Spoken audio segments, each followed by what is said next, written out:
Maka tidak semua orang berdalil itu benar. Mana dalilnya? Belum tentu dalilnya benar. Dalil untuk membid'ahkan zikir keras itu sama dengan dalil untuk menganjurkan zikir lembut, sama dalilnya. Cuma beda pemahaman terhadap dalil. Sama. Dalil membid'ahkan kunut dengan dalil menganjurkan kunut nazilah, dalilnya sama. Dalilnya itu juga. Bukan lagi sama-sama kuat, Ustaz. Sama dalilnya, tidak jauh beda. Tapi yang berbeda adalah cara membaca dalil. Dalil celaka jingkrang nggak jingkrang, itu dengan dalil yang membolehkan jingkrang dan yang malang jingkrang.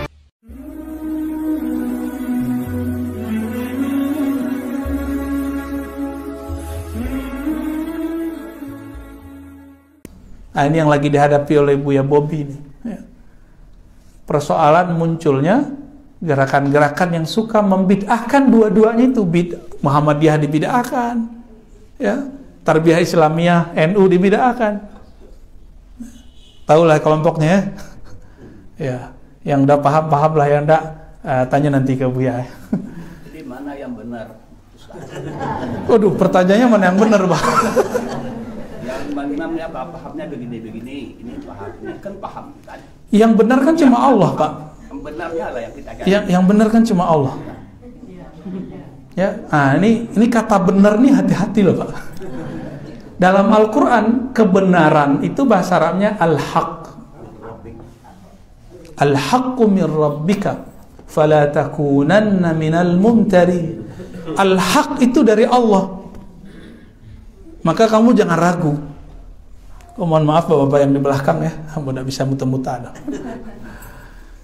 Al-haq itu al-haq yang mana? Al-haq yang mutlak dari Allah. Itu yang disebut kebenaran suci. Al-Quran suci nak? Oke.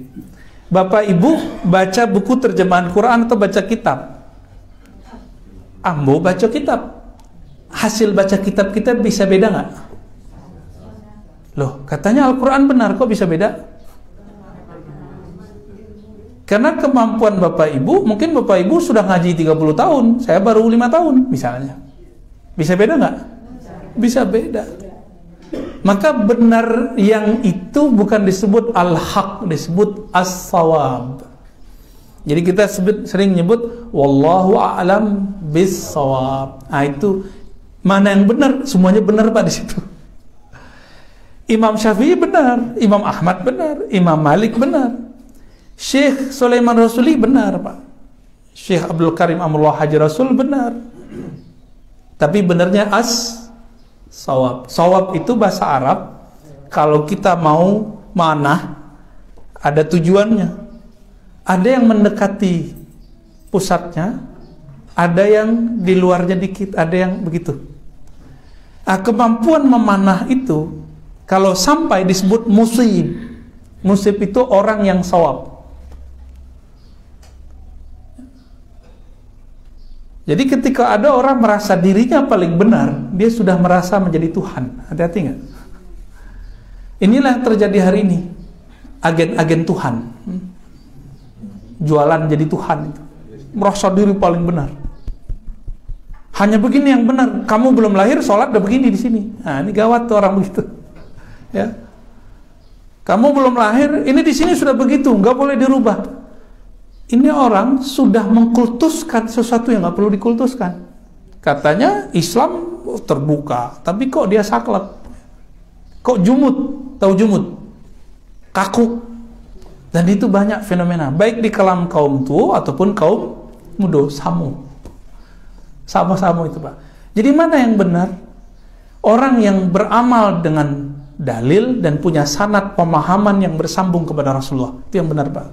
Siapapun mereka beramal dengan dalil, pemahaman dalilnya diriwayatkan sampai bersambung kepada imam-imam.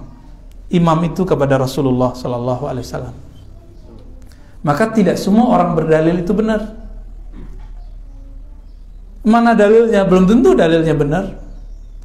Dalil untuk membid'ahkan zikir keras itu sama dengan dalil untuk menganjurkan zikir lembut, sama dalilnya. Cuma beda pemahaman terhadap dalil. Sama. Dalil membid'ahkan kunut dengan dalil menganjurkan kunut nazilah, dalilnya sama.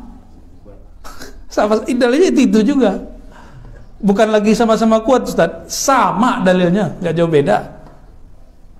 Tapi yang berbeda adalah cara membaca dalil. Dalil cara jingkrang nggak jingkrang, itu dengan dalil yang membolehkan jingkrang dan yang melarang jingkrang sama. Cuma cara baca mereka yang beda. Dalilnya sama. Nah, nanti kalau kita jelaskan itu ya pulang-pulang bisa muntah-muntah. Ruqyah ya, ruqyah pemahaman. Jadi kalau pertanyaannya mana yang benar, Pak? Oh, itu banyak Pak yang benar. Kalau kebenaran yang mutlak hanya Allah satu. Tapi ketika kita memahami, Bapak memahami Al-Quran, Ambo memahami Al-Quran, bisa beda. Mana jaminan Ambo lebih benar dari apa? Atau apa lebih benar dari Ambo? Kan ada. Jaminannya sanad. Oh, Ambo dulu mengaji kepada Syekh Fulan, Kiai Fulan, Tuanku Fulan. Pemahamannya kira-kira begini, Ustaz, gitu. Nah, nanti Ambo menjawab, oh dulu Ambo ngaji kepada Syekh Fulan, pemahamannya begini, Pak. Oh, berarti sama-sama benar. Apa dalil saya ngomong begini? Bahwa ada kebenaran ganda. Karena kita ngomong begini dianggap pelin-pelan oleh si kawan, ya. Dia maunya kebenaran satu, hitam putih. Ya nggak bisa begitu. Dalilnya dalam Sahih Bukhari dan Muslim, seorang sahabat dan beberapa kawannya diutus untuk membuat MOU, perjanjian dengan kelompok Yahudi Bani Quraizah. Bani Quraizah ini mereka tempatnya jauh dari kota Madinah pusat, tapi sekarang masuk ke wilayah Madinah. Diutuslah. Apa kata Nabi? La yusalliyanna ahadukumul asra illa fi Bani Quraizah. Jangan kamu salat asar kecuali di Bani Quraizah. Berangkat mereka. Sebagian sampai di tengah jalan, matahari sudah mau terbenam. Apa kata mereka? Ayo kita salat asar. Kata kelompok yang kedua, jangan salat asar. Dilarang salat asar sampai kita di Bani Quraizah. Hadis Sahih Bukhari Muslim. Akhirnya pecahlah sahabat ini. Satu kelompok sholat di tengah jalan di waktu sholat asar. Satu kelompok sholat asar di qadha. Kenapa? Waktu sampai di Bani Quraizah, maghrib sudah lewat, sudah masuk waktu isya. Besok pulang-pulang yang merasa paling benar kira-kira yang mana? Dua-duanya merasa paling benar, Bu. Tapi yang paling semangat melapor itu kelompok yang sholat bukan di Bani Quraizah. Kenapa? Nabi berkalam jangan sholat asar kecuali di Bani Quraizah. Itu yang merasa paling benar karena legitimasinya jelas, kalamnya ada, saksinya banyak.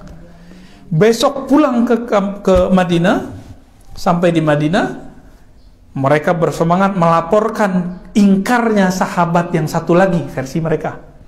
Penyimpangan sahabat yang satu lagi, versi mereka kepada Nabi. Apa kata Nabi? Asabta sunnah. Kamu yang ngelapor ini sholat di Bani Quraizah ya? Iya, kamu dapat sunnah. Sunnah kalam Nabi. Kelompok yang kedua, Nabi panggil asabta, gitu loh. Kamu shawab. Kamu benar. Jadi sama-sama asabta. Asabta itu shawab, bukan al-haq. Nabi nggak bilang anta alal haq, anta alal khata, nggak kayak gitu. Kamu hak, kamu salah, batil, enggak.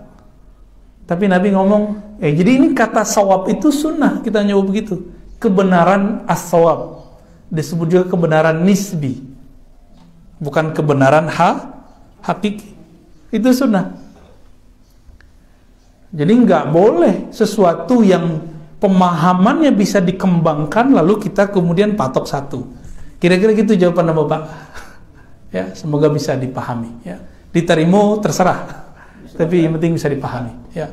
Semasa itu kan Rasul masih hidup kan cepat orang bertanya.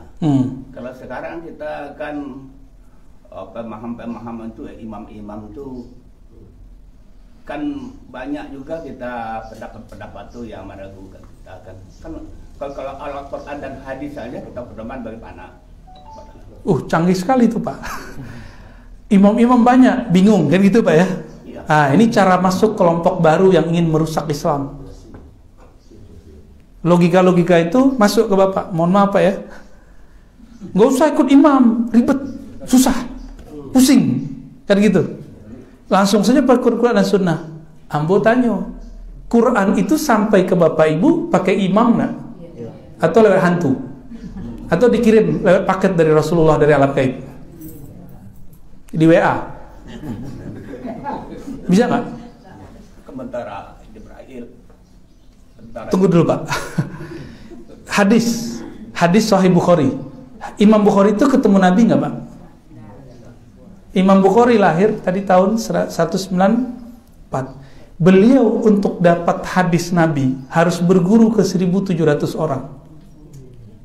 Harus pusing dulu beliau Pak. Masa kita nggak mau pusing? Kalau emang Bapak nggak mau pusing, ikut mazhab. Cukup satu mazhab. Kalau kami enggak, kami bisa setiap hari itu pindah-pindah mazhab Bapak Ibu. Ini rahasia yang jarang saya ceritain ini. Saya tiap hari pindah-pindah mazhab dan itu boleh. Karena saya tahu dalilnya. Dan itu yang dikatakan oleh Syekh Ahmad Khatib Al-Minangkabawi. Tapi manhaj saya masih manhaj Imam Syafi'i. Gitu. Pindah-pindah kaul aja, kaulnya pindah. Kalam-kalamnya kita ambil, kadang yang ini, kadang yang itu. Cuma itu untuk diri saya sendiri, saya nggak boleh ajarkan ke orang lain. Ya, bisa pecah nanti di masjid. Ya. Jadi imam yang kita anggap langsung saja ke Quran dan Sunnah. Loh, yang mengajarkan Sunnah, yang punya kitab Sunnah itu berguru Pak, dan dia berguru kepada imam-imam mazhab. Terus kita mengatakan nggak usah ikut imam. Itu pengkhianatan kepada Imam Bukhari bukan? Nah, inilah yang terjadi di banyak kelompok hari ini. Jadi banyak kelompok hari ini anggap langsung saja ke Quran dan Sunnah. Lah Qurannya lewat imam kok. Quran itu ada sanadnya nggak? Ada sanadnya. Ada silsilah gurunya Kak Teh. Kalau nggak sampai kalau. Itulah yang disebut dengan qiraat. Maka qiraat ada 7 yang masyhur, mutawatir. Yang dipakai di negeri kita dan di Mekah sekarang itu namanya qiraat Asim riwayat Imam Hafaz. Ya. Riwayat Imam Hafaz. Ya barangkali dulu di Solo ada yang ngajarin itu ya. Ada imamnya kemudian mengajarkan lalu memberikan ijazah. Jadi Quran sampai ke apa itu pakai guru Pak, pakai imam. Guru itu imam. Bisa nggak saya baru lahir langsung saja ke kitab Al-Quran dan Sunnah? Bisa nggak? Nggak bisa. Jadi berguru, berikutin imam itu sederhana. Mempermudah memahami Al-Quran dan Sunnah itu caranya dengan berguru, gitu Pak. Sebab imam-imam yang membawa kitab ini semuanya bermazhab, berguru. Tadi Imam Bukhari berguru ke Imam Ahmad bin Hanbal, berguru ke Imam Ishaq, berguru ke Imam Humaidi. Mereka murid Imam Syafi'i semua. Itu imam sunnah yang bawa kitab Sahih Bukhari Muslim. Nanti baca cek kitab Sahih Bukhari Muslim, benar gak namanya Muhammad bin Ismail Al-Bukhari, wafat tahun 256 Hijriah. Beliau berguru ketiga imam yang tadi. Kalau dikumpulkan semua gurunya ada 1.700. Jadi kalau ada orang berkalam hari ini di luar sana, ya saya menganggap kalam yang Bapak dapat tadi dari luar ya, bukan dari Bapak sendiri. Itu kalam karena tidak mengerti persoalan sunnah yang sebenarnya, bahwa belajar hadis itu wajib berguru. Belajar sunnah. Satu huruf kita baca dulu pakai guru nggak? Abatasa pakai guru nggak? Itu cara baca, itu ada mazhabnya juga Bapak Ibu, ada imamnya. Ada Imam Jazari, dalam qiraat ada Imam Syatibi. Imam Jazari nanti punya riwayat-riwayat ke bawah murid-murid. Cara bacanya ntar beda-beda juga. Kalau kita nggak lewat imam, lalu lewat jalur siapa? Lewat diri kita. Ya. Kalau bisa silakan Bapak Ibu. Ambo kalau bisa di rumah wahyu dan wahyu Islam bukan? Tapi kita nggak sanggup itu. Maka untuk terhubung kepada Rasulullah itulah jaminan. Yang paling gampang ikut mazhab. Jadi mazhab itu bukan untuk menyusahkan Bapak Ibu sebenarnya. Mazhab itu mempermudah. Ya. Bisa diulang? Jadi mazhab bukan mempersulit, tapi mempermudah. Kok pakai mazhab? Mazhab itu buatan imam, bukan. Imam itu cuma mengumpulkan pemahaman dari hadis Nabi supaya umat setelah beliau mudah memahami. Jadi ikut mazhab ya ikut Nabi, sama. Kalau nggak suka ya buat mazhab baru, boleh. Cuma masalah diterima nggak terimanya masalah nanti. Ya, ada yang lain? Apa cukup? Boleh tanya, Ustaz? Fadhal. Yang pertama ini masalah akidah, Ustaz. Masalah akidah. Kemarin kan kita lihat Tengku Zulkarnain meninggal, Ustaz. Jadi banyak dari kawan-kawan ini kan yang mencaci lah masalah akidah, Ustaz. Ada video tersebar nyanyian beliau masalah Allah tidak bertempat dan sebagainya. Kemudian untuk orang yang membahas itu kan sampai mengkufurkan.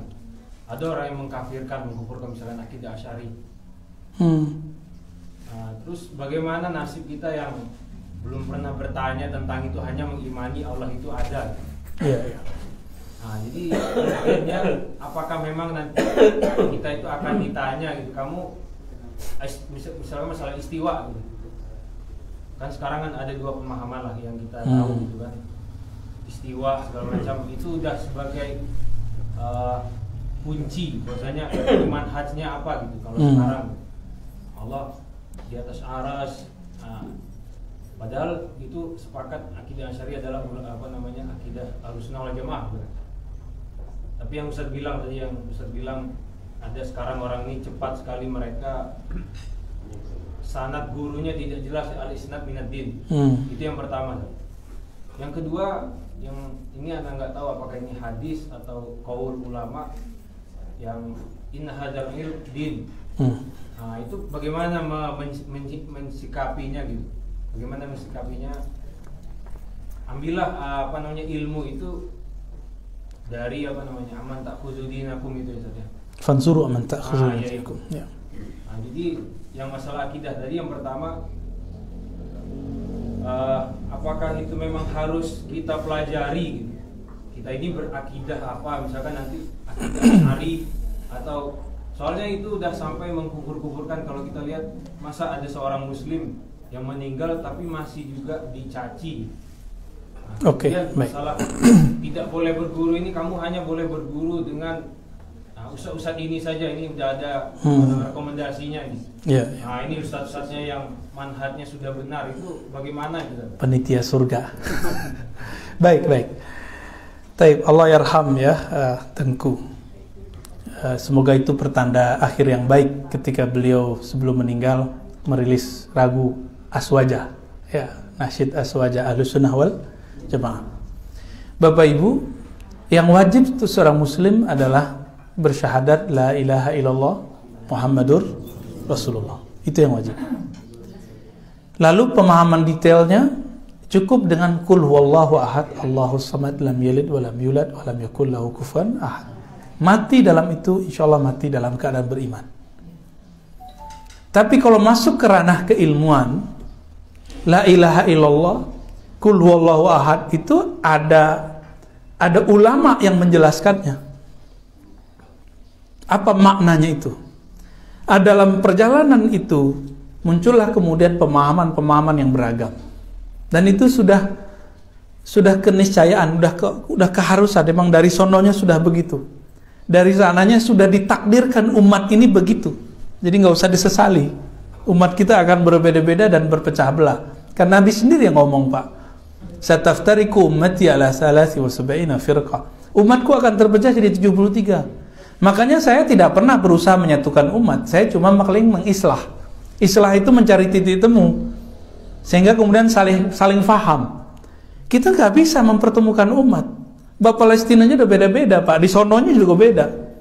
Maka kita harus siap berbeda. Masalahnya banyak orang nggak siap berbeda. Nah, itulah kesombongan baru atas nama agama. Mestikah Bapak Ibu ini tahu akidah saya Asy'ari? Nggak mesti. Tapi cukup mengetahui bahwa Allah Ta'ala laisa kamitsli syai'. Surat Syura ayat 11. Tidak ada yang serupa dengannya. Allahu ahad, Allahus samad, ya. Allah itu Ahad, Esa. Penjelasan Esa itu yang paling enak pakai sifat 20. Allah wujud, kidam, bako. Ya, masih diajarkan nggak, Bu? Masih hafal nggak? Anak-anak kita kayaknya udah nggak hafal, Bu. Ini dosa-dosa kita ini. Anak-anak kita sekarang udah nggak ngerti. Di saat krisis begini, muncullah kemudian kelompok yang menyalahkan sifat 20. Tengku ini kan dia meyakini sifat 20. Allah wujud, kidam, bako. Nanti ada orang-orang yang sudah berpakaian ustadz, tapi dia tidak mengerti sifat 20, ngomong, sifat Allah kok cuma 20? Tuh kan, nggak ngerti kan? Tanya ke para tuangku, bener nggak sifat Allah 20? Kalau ada ustadz nih ngajarin sifat 20? Enggak. Iya, itu cuma cara memahami sifat yang tiada batas itu. Kan pusing, Bu? Pusing nggak sifat Allah tiada batas? Gimana? Pusing nggak? Nah, biar rumusannya nggak salah faham, ulama kita merumuskan menjadi sifat 20. Bahkan diringkas sifat 13. Kalau saya cukup itu aja. Allah Ahad, Allah Samad, selesai. Sama ayat yang terakhir, lam yakun lahu kufuwan, udah selesai. Itu udah mencakup sifat 20. Allah Ahad disebut tauhid ahadiyah atau tauhid huwiyah karena diawali dengan kul huwallahu ahad. Ahad itu artinya satu tunggal dan tidak bisa digambarkan. Dia tidak berdiri pada sesuatu yang lain. Zatnya tidak terdiri dari partikel-partikel. Ya. Banyak macam penjelasan ahad itu. Ada versi akidah, ada versi sufi. Nanti kami insya Allah di surau di Payakumbuh nanti bahas tentang ahad itu. Ada namanya kitab Tufal Mursalah Martabat 7. Itu ada pembahasan khusus versi sufi. Ada yang versi Asy'ariyah, akidah Asy'ariyah. Itu cuma versi-versi untuk memahami dengan kuat kul wallahu ahad itu gimana. Yang paling lucu, apa kata mereka? Gak usah ikut Imam Asy'ari. Imam Asy'ari bukan sahabat Nabi, gitu ya. Bukan salaf. Loh, Imam Asy'ari kan sepertiga, 2/3 hidupnya bagian dari salaf. Lalu mereka menawarkan tauhid yang baru. Namanya 3 tauhid. Uluhiyah, rububiyah, asma wa sifat. Yang si pembuat tauhid ini bukan sahabat, bukan tabi'in, bukan nabi, bukan salaf. Namanya Ibnu Taimiyah. Wafat tahun 708 Hijriah. Bukan salaf. Bukan sahabat Nabi. Loh, kenapa saya harus ikut tauhid yang 3 tapi nggak boleh ikut yang sifat 20? Nanti mulai masuk nih, siapa tahu udah masuk ke masjid kita nih. Kayaknya udah masuk sih ya. Langsung kepada Allah, langsung kepada Rasulullah. Sama jualan mereka begitu. Maka mereka punya channel ya, di YouTube. Ma qalallahu wa rasuluhu. Apa yang Allah katakan dan Rasul katakan saja. Kita dengerin ceramahnya, kalamnya dia. Bukan kalamnya Allah, bukan kalamnya Rasul Sallallahu Alaihi Wasallam. Ya, jadi kalau kafir kayaknya enggak ya. Jadi mereka enggak mengkafirkan tuanku kayaknya enggak. Tengku ya, Tengku Zulkarnain kayaknya enggak dikafirkan. Cuma mereka mengatakan sesat. Nah, ini mulai perang akidah nih Bapak Ibu. Mulai perang akidah. Bapak Ibu cek guru-guru tuanya semua itu mengajarkan sifat 20. Sifat 20 itu adalah buah dari manhaj ahlu sunnah yang diriwayatkan oleh Imam Abul Hasan Al-Asy'ari, disebut Asy'ariyah. Apa kata mereka sekarang? Akidah Asy'ariyah sesat. Bu, selesai Bu. Kita dibilang sesat Bu. Jadi ibu yang belajar sifat 20 masa kecil, bapak yang belajar sifat 20 masa kecil itu dianggap sesat. Ngajak perang nggak tuh? Ngajak perang itu Pak, tapi perangnya perang ideologi, teologis. Nah, ini salah satu virus di akhir zaman. Lebih bahaya dari virus corona. Lebih bahaya dari virus corona. Serius. Virus corona paling menghindar-hindar dari orang, curiga dengan orang punya virus. Tapi kalau virus ini curiga orang ini ahli neraka gitu. Oh, ini sesat nih, ini sesat nih, dia sesat deh, begitulah terus. Ini korban nih. Korban disesat-sesatkan. Jangan-jangan antum korban lagi tar. Anak kuliahnya di tempat itu dulu kan, di Jakarta dulu. Masya Allah. Afan tadi ya.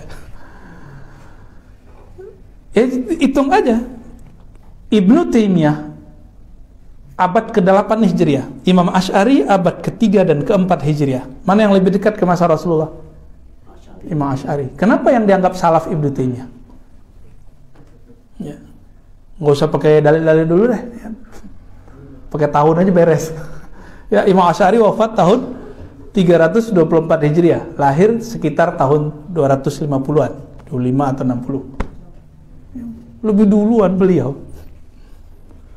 Dan mereka buat kabar palsu tentang Imam Asy'ari. Imam Asy'ari 3 periode. Kayak presiden aja. Presidennya nggak mau 3 periode. Masa Mu'tazilah, masa Asy'ariyah, lalu masa Salaf. Loh, kok masa Salafnya belakangan? Beliau hidup di masa Salaf, berguru kepada Imam Salaf, namanya Imam Zakaria As-Saji. Gurunya beliau Zakaria As-Saji, murid dari Imam Muzani. Muzani murid dari Imam Syafi'i. Imam Saji pun berguru kepada Al-Karabisi, kawan Imam Ahmad. Imam Karabisi dan Ahmad berguru ke Imam Syafi'i. Karabisi, Ahmad beda penjelasan mengenai akidah, tapi akidahnya sama. Bertengkar mereka di masa hidup. Jadi cerita-cerita sekarang, debat-debat begini bukan barang baru. Al-Karabisi dulu dianggap sesat oleh teman-teman Imam Ahmad. Jadi kalau antum tar dianggap sesat, terima aja tat. Ya. Ya. Ya itu seperti apa namanya tuh, orang-orang gaji tarikat Kastariyah, Kasabaniyah itu tuh dari mana ada dia tuh? Bukan Kastariyah Pak ya, Syatariyah. Ya. Syatariyah ya. Tarikat Syatariyah itu dari Sayyidi Syekh Abdullah Syatari, dulu diambil oleh Syekh Burhanuddin Ulakan. Beliau belajar ke imam besar di Aceh namanya Abdul Rauf As-Singkili. Syekh Abdul Rauf mambil kaji ke Madinah. Nama imamnya Imam Al-Kushasi, lalu Imam Kushasi meninggal, diteruskan oleh khalifahnya Imam Al-Qurani. Jadi ilmu itu diambil dari Madinah Pak, Syatari. Tapi Syatari itu pun berkembang kini. Ada Syatari yang masih Syatari ikut sanad, versi ahli Thariqat yang asli, bersanad, belajar Thariqat, belajar kitab. Itu masih ada di beberapa pesantren di Pariaman. Ada yang sudah versi ilmu kebatinan. Biasanya udah anak sembahyang lah. Tapi kalau yang versi yang aslinya itu masih sholat. Kalau yang tidak sembahyang itu kalamnya begini, mengawak sembahyang tenalah dalam diri awak. Nah, ini kelompok yang sudah bukan Syatariyah yang asli. Yang asli yang sanadnya sahih masih disimpan. Kami sempat meneliti itu. Dan ada salah satu guru kami di Jakarta, namanya Profesor Dr. Oman Fatur Rahman, pernah meneliti, jadikan disertasi S3 Pak tentang Syatari. Nanti Bapak bisa cari buku itu ya. Jadi itu bersumber dari Madinah ya. Kalau Naqsyabandiyah dari Mekah. Syekh Abu Samah, daerah apa namanya Pak? Sumani. Beliau itu ngambil dari Syekh Mudawali.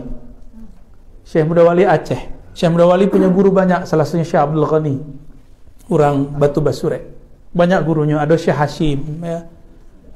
Ada Syekh Jamil Jawo salah satunya. Mereka ini ngambil di Jabal Abi Qubais di Mekah kepada Syekh Sulaiman Zuhdi ya, Syekh Ali Ridha. Mereka ngambil ke situ.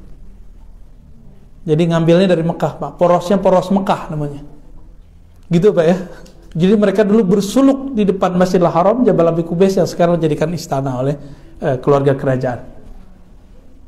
Gitu. Kalau Syekh Jamil Jawo dulu ngambilnya di Mekah juga. Ya. Beliau jauh, nggak ada jauh dari sini. 1 jam ya. Nah, beliau belajar langsung di Mekah. Yang benarnya yang mana bagi kita? Mau cari kebenaran Pak? Bapak cari saja guru tarekat yang bersanad, berijazah. Kalau dia jelas gurunya siapa, Bapak boleh ikut ya. Siapapun mereka. Ya.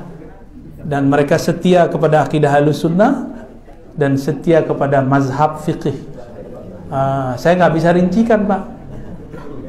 Bersanad, yang mesti itu wajib bersanad, ada silsilahnya.